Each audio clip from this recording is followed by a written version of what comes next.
Good morning, students. How are you all doing today? Well, children, we have started your chapter number 2 and we have covered the topic friendly microorganisms. So today we will be learning about the harmful microorganisms.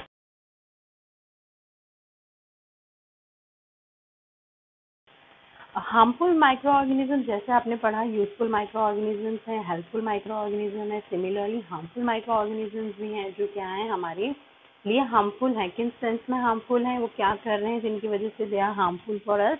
तो first they are causing disease, वो बीमारी कर रहे हैं किन के अंदर, they are causing diseases in humans, in animals and in plants. इन तीनों के अंदर वो बीमारी पैदा कर रहे हैं। सेकेंड, दे स्पॉइल फूड, हमारे लिए खाना नेसेसरी है, अगर हमारे खाने को स्पॉइल किया जा रहा है, अगर हमारे खाने को खराब किया जा रहा है तो that means they are harmful for us. तो they are spoiling our food, our clothes and leather. जो भी डिजीज कॉजिंग माइक्रो ऑर्गेनिजम्स होते हैं उन्हें हम क्या बोलते हैं, पैथोजेनिक माइक्रो ऑर्गेनिजम्स और सिंपली पैथोजन। तो अगर आप पैथोजन कहीं वर्ड सुनते हैं दैट मीन्स वो क्या कर रहा है, वो हमारे लिए डिजीज कॉजिंग माइक्रो ऑर्गेनिज्म है, वो हमारी बॉडी में डिजीज कॉज कर रहा है।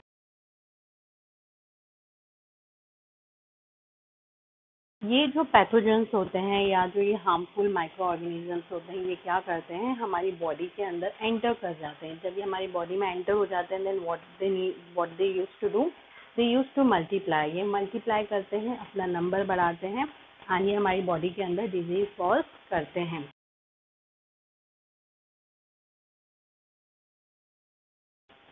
There are so many microorganisms like bacteria, viruses, protozoans and fungi. तो बैक्टीरिया से होने वाली डिजीजेस में है टिटनेस है, then you have pneumonia, you have cholera, you have food poisoning, you have typhoid, you have diphtheria. So there are so many diseases जो कि bacteria cause करते हैं। देन कम्स प्रोटोजोन डिजीज की बात करें तो मलेरिया आता है उसके अंदर, काला अजहर आता है उसके अंदर।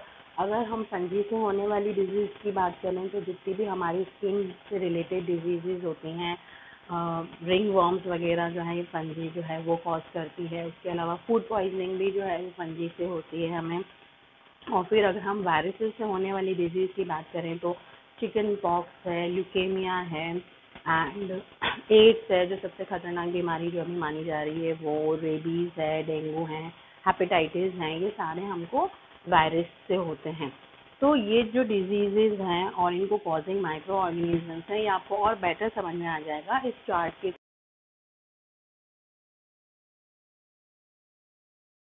आई होप इस चार्ट से आपको डिजीजेज एंड उनको कॉज करने वाले माइक्रो ऑर्गेनिजम्स हैं वो अच्छे से क्लियर हो गए होंगे। बारिश के दिनों में, रेनी सीजन्स में आपने देखा होगा कि कोई भी अगर फूड है या फ्रूट है उसे आप ओपन एरिया में रख लेते हैं तो कैसा हो जाता है, उसका पैची जो पैच है वो डेवलप हो जाते हैं वाइट कलर के। व्हाट और all these are fungi only. And उसके अलावा क्लोथ्स वगैरह जो हैं, अगर वेट क्लोथ्स हम कहीं पे भी छोड़ देते हैं तो व्हाट यूज टू हैपन, इससे भी पैचेस डेवलप हो जाते हैं and all these patches are what, they are due to fungi. Now, how these microorganisms they enter in our body? So we need to understand that disease-causing microorganisms they can enter. There are various ways through which they can enter in our body. बहुत सारे तरीके हैं जिनकी help से any microorganism can enter into our body. So what are they? First, they can enter through food, water and air. So whatever food we are eating, अगर मान लीजिए जो food हम खा रहे हैं वो पहले से कंटेमिनेटेड है, वो उसके ऊपर फंजाई है जो हमको इजीली दिख नहीं रही है, अवेयरनेस नहीं होने की वजह से अगर हम वो खा लेते हैं तो क्या होता है, we are intaking that micro organism in our body. Water, बहुत सारी डिजीज जो हैं वो वाटर एंड फूड के थ्रू ही स्प्रेड होती है। वाटर की अगर हम बात करें तो अगर वाटर फिल्टर नहीं है, वाटर प्रॉपरली ट्रीटेड नहीं है और उस वाटर को हम कंज्यूम कर रहे हैं तो क्या होता है, उससे भी हमें डिजीजेज हो जाती हैं। एंड एयर के अंदर माइक्रो ऑर्गेनिज्म वैसे ही हैं। कोई पर्सन अगर कोल्ड एंड कफ से सफ़र कर रहा है, अगर वो स्नीज कर रहा है, वो छींक रहा है कर रहा है तो उससे भी क्या हो रहे हैं, बहुत सारे ड्रॉपलेट्स उसके मुंह से निकल रहे हैं। उन ड्रॉपलेट्स में क्या होते हैं, उनके अंदर वो माइक्रो ऑर्गेनिज्म ही है और वो ड्रॉपलेट्स हमारी बॉडी के ऊपर, हमारे स्किन के ऊपर कहीं भी आते हैं, हमारे हैंड के ऊपर आते हैं तो क्या होता है, वो अगर हम हैंड वॉश नहीं कर रहे हैं, डायरेक्टली फूड खा रहे हैं तो we are intaking the micro organism in our body. So this is the way how micro organism enter with the help of food, water and air. Next comes cuts in the skin.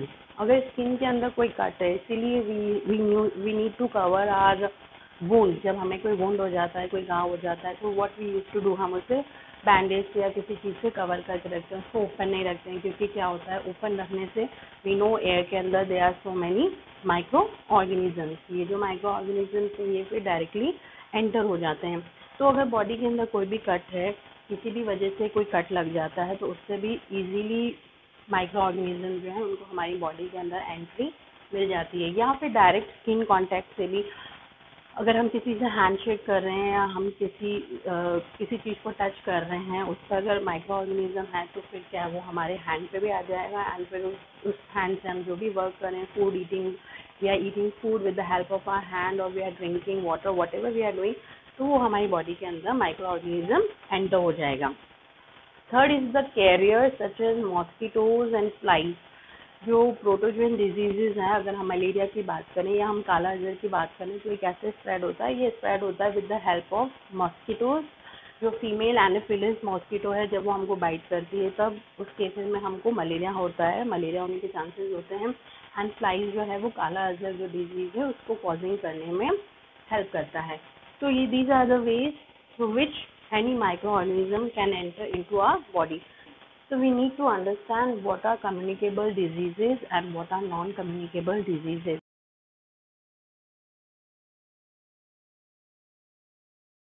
Diseases जो कि transmit हो रही है due to direct और indirect contact, वो सारी diseases जो direct और इनडायरेक्ट कांटेक्ट की वजह से एक पर्सन से दूसरे पर्सन में ट्रांसमिट हो रही है, वो सारी डिजीजेज किसमें आएंगी, कम्युनिकेबल डिजीज के अंदर। डायरेक्ट कांटेक्ट और इनडायरेक्ट कांटेक्ट की वजह से जो डिजीजेज एक पर्सन से दूसरे पर्सन के अंदर ट्रांसमिट हो जाती हैं, वो सारी डिजीजेज कहलाती हैं कम्युनिकेबल डिजीजेज। कम्युनिकेबल डिजीज को ही हम इन्फेक्शियस डिजीजेज भी कहते हैं। ये इन्फेक्शन कॉज करने का काम करती है, इसे हम इन्फेक्शियस डिजीजेज कहते हैं। इनके एग्जाम्पल्स हैं like tuberculosis, cholera, typhoid, dysentery. So there are so many diseases which are infectious और विच आर कम्युनिकेबल। तो अभी एट प्रेजेंट जो हम सुन रहे हैं कोरोना वायरस के बारे में, वो भी क्या है, एक तरीके से कम्युनिकेबल डिजीज है।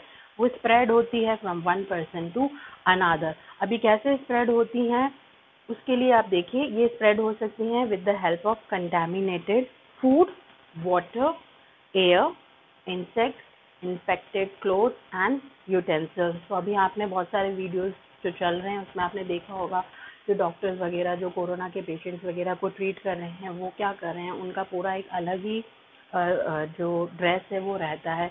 और बाद में जब उनकी ड्यूटी फिनिश होती है, उसके बाद में जब वो घर जाते हैं, उससे पहले क्या करते हैं, उनका पूरा जो उन्होंने पूरा अपनी बॉडी को ग्लव से, मास्क से पूरा कवर कर रखा होता है, उससे क्या किया जाता है, डिस्ट्रॉय किया जाता है, उसे एक तरीके से हटाया जाता है। तो ये इतना इन्फेक्शियस है जो कोरोना वायरस है, वो स्प्रेड होता है एक पर्सन से दूसरे पर्सन के अंदर। और इनफैक्ट उसके जो सिम्टम्स हैं वो भी क्लियरली आइडेंटिफाई नहीं हो पाते हैं कि क्या सिम्टम्स हैं। तो ये जो इन्फेक्शियस डिजीजेज हैं या फिर जो कम्युनिकेबल डिजीजेज हैं, तो वो कैसे कॉन्टैक्ट होती है, डायरेक्ट या फिर इनडायरेक्ट कॉन्टैक्ट भी। डायरेक्ट कॉन्टैक्ट में क्या होता है, मान लीजिए कोई पर्सन अगर वो सफ़र कर रहा है किसी डिजीज से जो कि इन्फेक्शियस है, अगर हम उसके डायरेक्ट कॉन्टैक्ट में आ रहे हैं, हम उससे हैंड शेक कर रहे हैं या हम हग कर रहे हैं या हम किस कर रहे हैं, तो उस दौरान क्या होता है कि वो जो माइक्रो ऑर्गेनिज्म है वो हमारी बॉडी के अंदर एंटर हो जाता है। और इनडायरेक्ट कॉन्टैक्ट कैसे है कि जैसे वो पर्सन है, अगर वो स्नीज कर रहा है, छींक रहा है या खांस रहा है, उस दौरान उसके मुंह से क्या निकल रहा है, जो ड्रॉपलेट्स निकल रहे हैं, टाइनी वाटर ड्रॉपलेट्स निकल रहे हैं, उनके अंदर भी क्या है, उनके अंदर माइक्रो ऑर्गेनिजम्स हैं। अगर वो हमारी स्किन पर आते हैं तो फिर हमारी स्किन से वो इजीली हमारी बॉडी के अंदर एंटर हो जाते हैं। तो डायरेक्ट कांटेक्ट है या इनडायरेक्ट कांटेक्ट है, दोनों ही खतरनाक है in the case of infectious disease या in the case of communicable disease. Air के अंदर माइक्रो ऑर्गेनिजम्स हैं, वहाँ से वो इजीली हमारी बॉडी के अंदर एंटर हो जाएंगे। इंसेक्ट्स हैं या फिर इन्फेक्टेड क्लोथ्स या यूटेंसिल्स। जब इन्फेक्शियस डिजीज की बात आती है तो हम सोशल डिस्टेंसिंग क्यों रख रहे हैं, हम किसी भी चीज़ को टच क्यों नहीं कर रहे हैं, लोगों से क्यों डिस्टेंस रख रहे हैं। अगर कोई इन्फेक्टेड पर्सन है तो उससे क्या होगा, हमारे को वो डिजीज़ जो है हमारे में कम्युनिकेट हो जाएगी, हमारे अंदर वो आ जाएगी। कैसे आएगी, उसके अगर हम क्लोथ्स वगैरह को टच कर रहे हैं, हम किसी भी चीज़ को टच कर रहे हैं, उसमें ऑलरेडी क्या, उसमें ऑलरेडी जर्म्स हैं, उसके अंदर ऑलरेडी ये माइक्रो ऑर्गेनिज्म जो है, वायरसेस क्या है, जो भी हम सामान अभी हम जो भी परचेजिंग कर रहे हैं, हम कुछ भी ला रहे हैं, उसको हम क्या कर रहे हैं, we are not touching it, we are keeping it aside, हम उसे थोड़ी देर के लिए, कुछ घंटों के लिए टच नहीं कर रहे हैं। क्यों? क्योंकि हम मानते हैं कि वो जो वायरस इन चीज़ों के ऊपर है वो डीएक्टिवेट हो जाएगा या वो खुद ही खत्म हो जाएगा आफ्टर सर्टेन टाइम। तो इसलिए हर एक चीज़ अभी क्या है, इन्फेक्टेड है।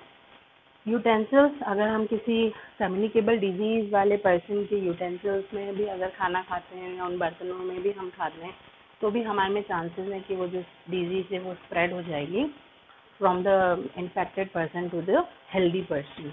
Now comes the non communicable diseases. Non communicable disease are safer. ये जो डिजीज़ है, they do not spread from one person to another. ठीक है, जिसको ये डिजीज़ है ये उसी तक ही बाउंड रहती है, ये स्प्रेड नहीं होती है। अगर नॉन कम्युनिकेबल डिजीज़ की हम बात करें तो जैसे डायबिटीज़ है, हाई ब्लड प्रेशर है या बीपी है, वो जिस पर्सन को होता है वो उसी तक ही रहता है। आप इन तरीके के जो पेशेंट्स हैं या ये जो नॉन कम्युनिकेबल डिजीज़ वाले हैं, इनके साथ आप आराम से उठ बैठ सकते हैं, क्योंकि ये डिजीज़ जो है आपको स्प्रेड नहीं होगी। In direct transmission, we should avoid using the used needles and syringes. जो needles and syringes already use की हुई होती है, we should avoid using them. Why? क्योंकि जो needle, अगर मान लीजिए कोई person infected है, कोई एड्स का पेशेंट है, अगर उसकी जो needle है, अगर वो ही needle हम हमारे लिए भी यूज़ करते हैं, किसी कोई healthy person उस needle को यूज़ करता है, तो क्या होगा कि वो जो इन्फेक्शन है वो उस हेल्दी पर्सन तक पहुंच जाएगा। ब्लड ट्रांसफ्यूजन के दौरान या ब्लड डोनेट करने के दौरान भी ध्यान रखा जाता है कि जिसका ब्लड दिया जा रहा है क्या वो पर्सन इन्फेक्टेड तो नहीं है। और जो डॉग बाइट होती है जिसकी वजह से रेबीज होता है, वो भी वायरस हमारी बॉडी के अंदर कैसे एंटर कर रहा है, जब डॉग बाइट करता है तो उसके मुंह से वो वायरस हमारी बॉडी के अंदर एंटर कर जाता है। इसके साथ साथ we should also take care कि we should keep our towel, our handkerchief separate. हमको हमारा सोप, हमारा टॉवल, हमारा हैंकी, हमारे इनफैक्ट जो इनको सेपरेट रखना चाहिए। और जो वेजिटेबल्स और फ्रूट जो भी हम यूज़ कर रहे हैं, we should avoid eating them directly. First, what we need to do, we need to wash them thoroughly with water to avoid any kind of infection. Now, our next topic is disease caused by insects. So, we will learn about it. Disease causing insects. Disease cause करने वाले insects की अगर बात की जाए तो उसमें है house flies, cockroaches and mosquitoes. House flies, अगर हाउस फ्लाई की बात की जाए तो देखा होगा, you all have seen where the house fly use to sit. It sit on the garbage और on the excreta of animal और ह्यूमन। तो हाउस फ्लाई के लिए फेवरेबल प्लेस जो है फीड करने के लिए वो क्या है, गार्बेज है या फिर एक्सक्रीटा है ऑफ एनिमल और ह्यूमन। तो वहाँ ये जब बैठती हैं या फीड करती हैं तो उस एक्सक्रीटा के ऊपर या उस गार्बेज के ऊपर जो माइक्रो ऑर्गेनिज्म होते हैं वो क्या होते हैं, इनके जो हेयर होते हैं लेग्स के, उससे स्टिक हो जाते हैं। वहाँ से जब ये फ्लाई उड़कर आके बैठती है किसी खाने के ऊपर, अनकवर्ड फूड के ऊपर जब ये बैठती है तो क्या होते हैं, वो जो माइक्रो ऑर्गेनिज्म है वो ट्रांसमिट हो जाते हैं उस गार्बेज से फूड के ऊपर। और फिर ये फूड, ऐसा फूड जिसके ऊपर माइक्रो ऑर्गेनिज्म आ चुका है, फिर माइक्रो ऑर्गेनिज्म क्या कर रहा है, उस फूड के ऊपर अपने आप को मल्टीप्लाई कर रहा है, अपने नंबर को इंक्रीज कर रहा है। ऐसा फूड जब किसी कोई ह्यूमन बीइंग अगर ऐसा फूड वो फीड करता है तो क्या होता है, वो जो डिजीज कॉजिंग माइक्रो ऑर्गेनिज्म है वो ट्रांसमिट हो जाता है हेल्दी पर्सन के अंदर। तो कंटेमिनेटेड फूड को कंज्यूम करने से जो माइक्रो ऑर्गेनिज्म है वो हमारी बॉडी के अंदर एंटर हो जाता है और फिर ये क्या करता है, डिजीज कॉज करने का काम करता है। तो बहुत सारी जो डिजीज है जैसे कि कॉलेरा है, टाइफॉइड है, ट्यूबरक्लोसिस है, डायरिया है, ये किनकी वजह से होते हैं, इन्हीं कारण से होते हैं। Cholera, typhoid, TB and diarrhoea, these are the name of the disease which are caused due to the in contaminated food consumed by any human being.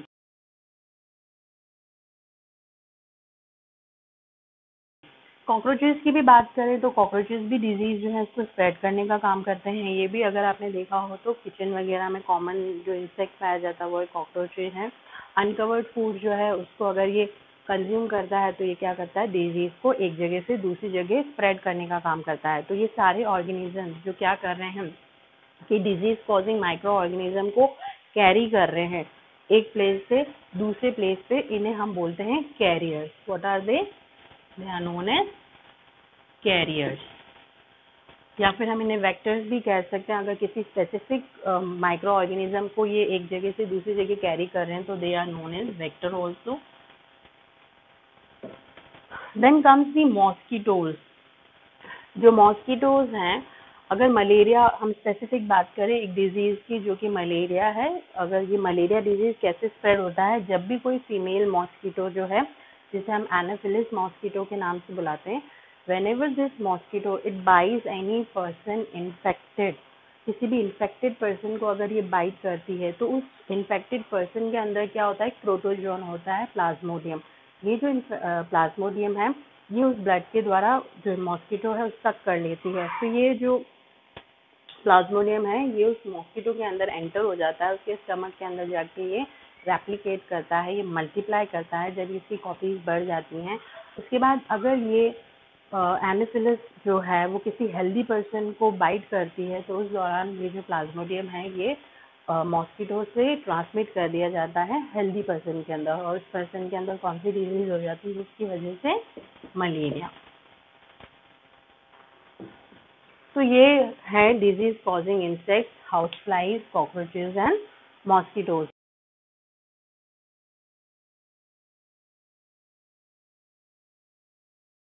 I hope यहाँ तक आपको जो टॉपिक है अच्छे से क्लियर हो गया होगा. डिजीज कॉजिंग इंसेक्ट्स तक जो है आप अच्छे से समझ गए होंगे. तो नेक्स्ट टॉपिक जो है हम वो नेक्स्ट वाले वीडियो में समझेंगे. उससे पहले बात आती है your social responsibilities. So what are they? You know very well what you have to do. You need to keep social distancing. You need to wash your hands frequently with soap for at least 20 seconds. You should sanitize your hand. You should not touch anything which comes from outside of your house. Next, you need to eat healthy food. You need to drink lots of water. And you need to be fit, healthy and safe. Thank you so much.